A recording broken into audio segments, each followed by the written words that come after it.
jadi sebenarnya nggak terlalu jauh dari jalan raya di belokan atau di gang tempat saya berdiri tadi. Nggak jauh kemudian ada sedikit lahan kosong ya pemirsa, kita coba naik. Berdasarkan keterangan atau tuntutan jaksa adalah lokasi di mana pengeroyokan, kemudian juga penganiayaan dan pemerkosaan terhadap almarhumah Vina dan juga disaksikan serta dilakukan penganiayaan terhadap almarhum Eki ini dilakukan di sini.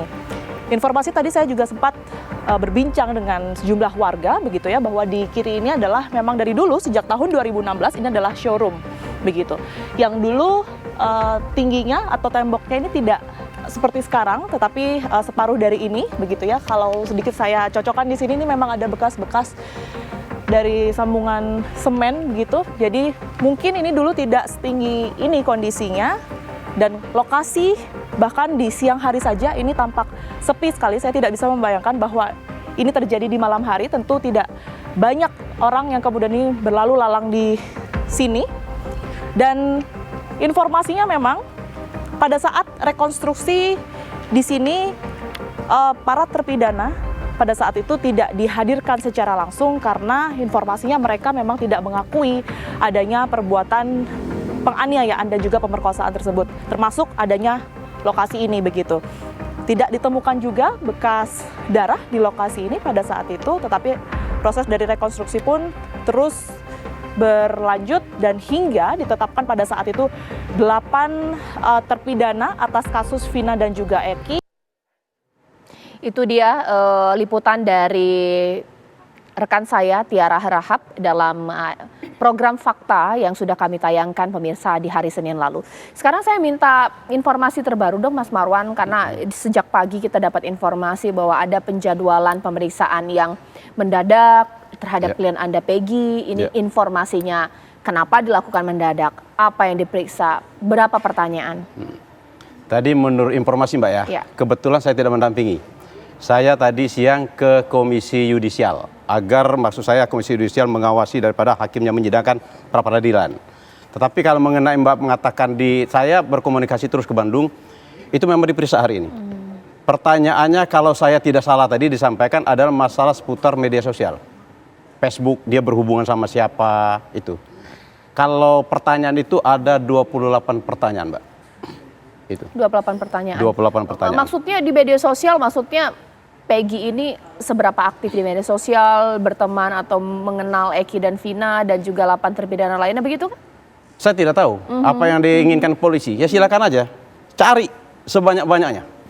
Untuk Kenapa membuktikan. Anda tidak takut? Mungkin saja ada celah yang kemudian polisi bisa masuk ke sana dan membuktikan klien Anda bersalah. Bagaimana jika itu? Kenapa saya mesti takut? Okay. Memang klien saya tidak terbukti, tidak melakukan perbuatan itu. Tidak, tidak ada rasa takut. Kita buktikan aja. Makanya saya bilang, kalau sampai proses pengadilan, saya akan kawal terus. Oke, Prof. Hipnu, sekarang kan memang kasusnya ini sedang berjalan. Menariknya adalah mulai banyak saksi-saksi bermunculan, bahkan saksi yang pernah diperiksa dalam persidangan sebelumnya pun berubah keterangannya. Ini bagaimana kemudian? Apakah ini juga menjadikan dasar bahwa itu yang menyebabkan TKP berubah, ada fakta-fakta baru yang tidak sesuai dengan 8 tahun lalu? Prof. Hipnu, dalam hukum acara pidana ini seperti apa menanggapinya? Ya. Kalau semua yang berdasarkan kita berpikir saya betul, berarti fiktif, berarti obskur, TKP-nya tidak jelas. Karena dalam sistem pengungkapan perkara ada namanya teori triangle, bahwa TKP itu harus menggambarkan keadaan sebenarnya ketika waktu peristiwa terjadi. Nah, ketika suatu peristiwa terjadi tidak bisa menggambarkan dalam persidangan, tadi saya katakan batal demi hukum. Batal dihukum artinya dianggap tidak pernah ada. Berarti masing-masing terdakwa harus dikeluarkan. Itu yang harus kita pahami. Karena batal demi hukum. Nah, lain dengan dapat dibatalkan. Kalau dapat dibatalkan hanya administrasi. Misalkan tadi Bang Farhas ngomong nomor KTP, nomor apa namanya, itu namanya dapat dibatalkan. Tapi ini enggak. Nah, oleh karena itu dalam kasus seperti ini kita dorong PK. PK itu saya kira sudah bisa memberikan gambaran. Kemudian yang kedua, jangan gerasi, Bang Farhad. Kalau gerasi itu adalah ampunan. Ampunan kepada presiden. Artinya apa? Sifat melawan hukum dari yang bersangkutan itu ada.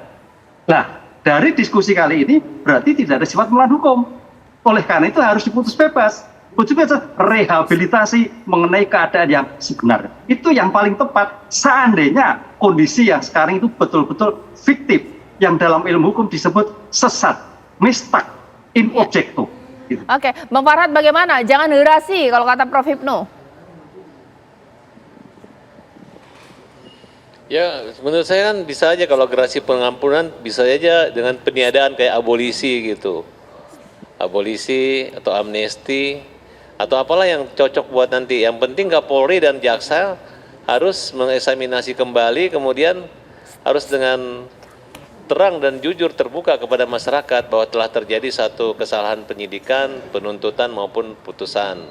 Kalau kita menunggu lama dalam proses peninjauan kembali lagi. Saya juga nggak setuju sih setelah saya pikir-pikir kembali. Kasihan juga kalau kita bikin bonyok kepolisian Republik Indonesia. Jadi maksud saya nggak usah dulu, biarkan aja kepolisian.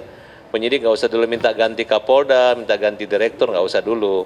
Karena bukan hanya gara-gara polisi mereka dihukum ini, tapi gara-gara mungkin penuntut umum juga bahkan hakim. Ya, kita lihat, nah inilah namanya kelemahan-kelemahan sistem hukum di Indonesia yang harus kita perbaiki ke depan dan mudah-mudahan jangan sampai terulang lagi kayak kasus seperti ini. Gitu. Pak Susno bagaimana Pak? Sangat tepat. Jadi ini kan bukan hanya para tersangka, para terhukum yang harus berbaik-baik memperbaiki nasibnya, tapi juga kita institusi kita perbaiki juga. Kemudian sistem persidangan kita juga.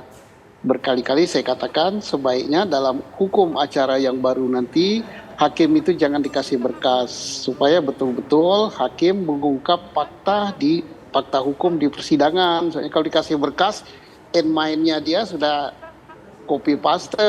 Kenapa? Saat ini ya saya polisi kebetulan. Berkas itu adalah dewa. Jadi perkara itu harus dibuat jadi dulu di luar persidangan.